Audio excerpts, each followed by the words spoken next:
જાફરાબાદ તાલુકાના જૂની ગાદરી ગામ ખાતે ખેડૂત કોટન સીસીઆઈ દ્વારા ટેકાના ભાવે કપાસની ખરીદી શરૂ કરાઈ। જાફરાબાદ તાલુકાના જૂની જીકાદરી ગામ ખાતે ખેડૂત કોટન સીસીઆઈ દ્વારા ટેકાના ભાવે કપાસની ખરીદીનો રાજુલા જાફરાબાદના ધારાસભ્ય હીરાભાઈ સોલંકીના અધ્યક્ષ સ્થાને કપાસની ખરીદીનો શુભારંભ કરાયો। તો આજરોજ કપાસની ટેકાના ભાવે ખરીદી શરૂ થતાં ખેડૂતોમાં આનંદની લાગણી જોવા મળી।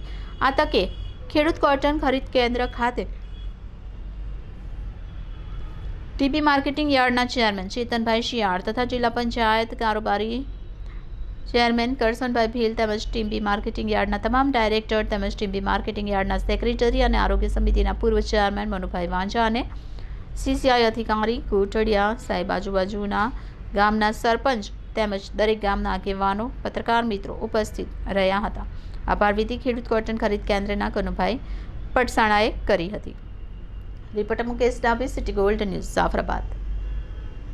જીકાદરી મુકામે ખેડૂત કોટેક્સ નામની આ જીનિંગને સીસીઆઈની ખરીદી માટેની મંજૂરી જે સરકારશ્રીએ આપી છે, ત્યારે આ વિસ્તારના ખેડૂતોની લાગણી અને માંગણી ઘણા સમયથી હતી।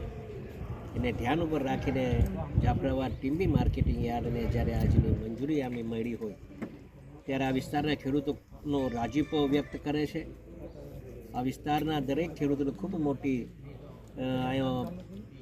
કોટનની જ્યારે ખરીદી થતી હોય ત્યારે આ વિસ્તારના એક જનપ્રતિનિધિ તરીકે મને પણ આનંદ થાય છે ને આ વિસ્તારના ખેડૂતોનો રાજીપો વ્યક્ત કરી અને આ વિસ્તારને વધારેમાં વધારે આ જીનિંગને લાભ થાય અને સરકારશ્રીને લાભ થાય એ હેતુસર કામ થાય એ જ અપેક્ષા સાથે જય શ્રી રામ।